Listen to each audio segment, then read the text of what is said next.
In this video, I'll introduce indirect proof from 7.6, indirect proof 7.6.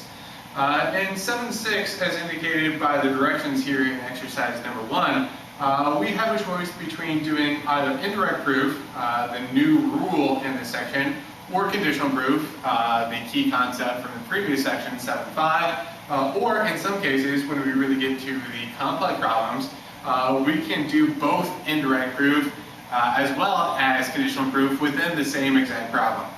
So the challenge here in 7.6 is not only to master indirect proof, but also to know when to use indirect proof, when to use conditional proof, or in select cases, when it would be beneficial to use both. So you're going to, in each respective problem, have a choice to make.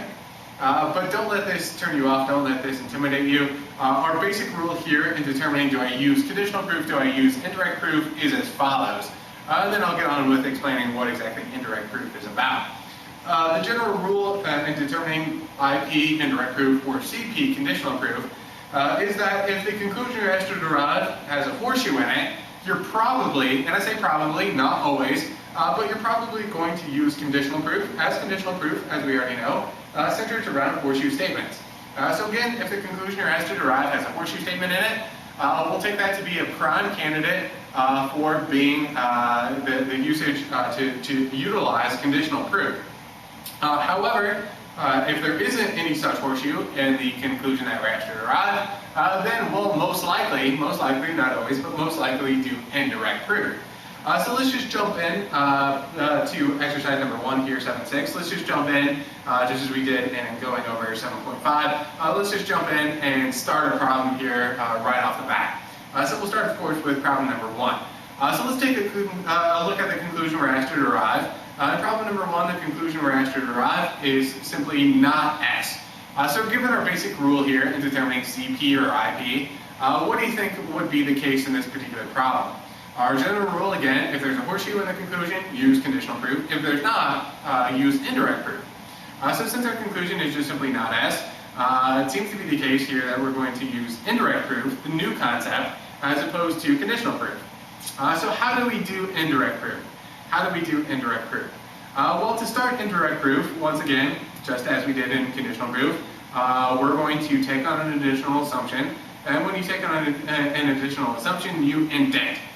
So unlike conditional proof, rather than assuming the antecedent to a horseshoe, in indirect proof, we assume the opposite, or in other words, the negation of the conclusion that we're asked to derive. So be sure to get that down.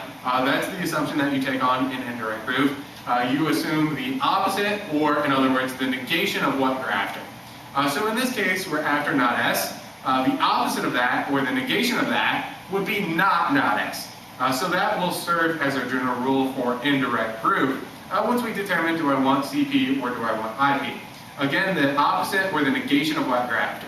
In this case, we're after not S, so we want to assume the negation of that, not S. Just add a tilde to whatever's there. The justification, A, assumption, IP, indirect proof. Assumption, indirect proof, IP. So in conditional proof, once we've taken on our assumption, you're then after the consequent of the conclusion you're asked to derive. At least that's our general rule. So since in indirect proof we're not dealing with horseshoe statements, what is it that we're after? Well, the objective before we're allowed to discharge, we'll discharge an IP just as we did in CP. The objective before we discharge in indirect proof is to arrive at what's called a contradiction. A contradiction is something of the following form. A and not A. And there's nothing magical here about A. A, again, is just a placeholder, just a variable. Could be any two letters, A and not A, B and not B, Q and not Q for that matter. Any contradiction will suffice.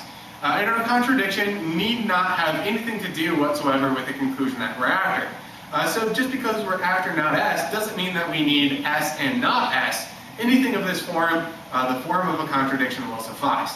Once we've arrived at a contradiction, we're ready to discharge.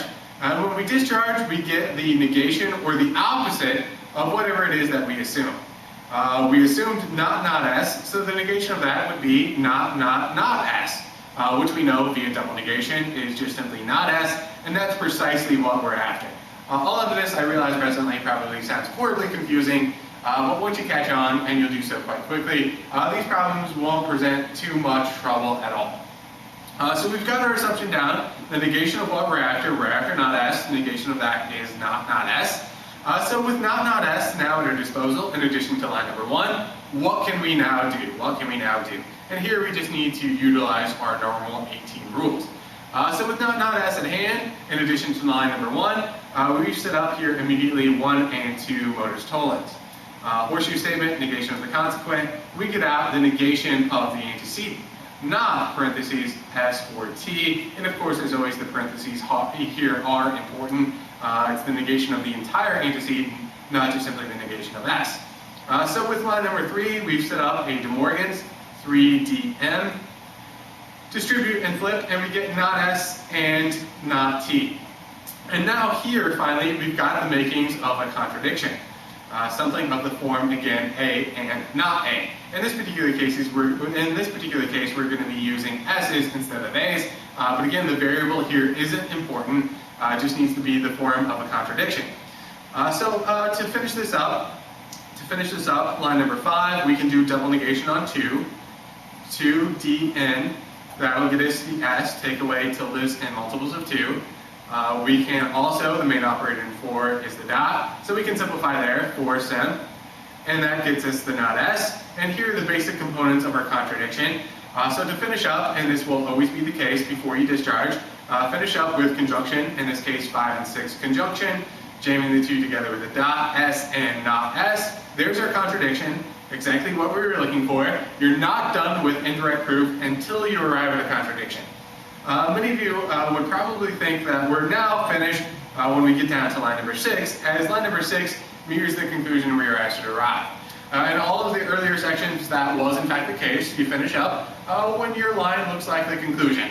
Not the case in indirect proof. We're not done with indirect proof until we arrive at a contradiction. And again, any contradiction will do. It just so happens in this particular problem that the variables in our contradiction do in fact match up with the conclusion we're asked to derive. They both deal here with S, obviously, but that need not be the case.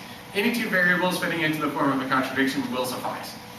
So now that we've arrived at our contradiction, we are, similar fashion to conditional proof, ready to discharge. When you discharge, you don't link the first 2 lines together via a horseshoe. That again is CP. Rather, when you discharge, you get the opposite of your original assumption. The opposite of our original assumption would, of course, be not S, and that is exactly what we were asked to derive. So to finish it up, we need our justification. Seal this up. Same rule applies to IP as to CP. This is no longer something that we have access to. Once you discharge, it's off limits. Just so happens in this problem, we're finished with the problem. But if we needed to continue on, we cannot refer to 2 through 7 as a part of any further justification. And the justification works similar fashion to CP. Justification consists of all of those lines, 2 through 7, and the rule is IP indirect proof. And that's really all there is to it. So in this video,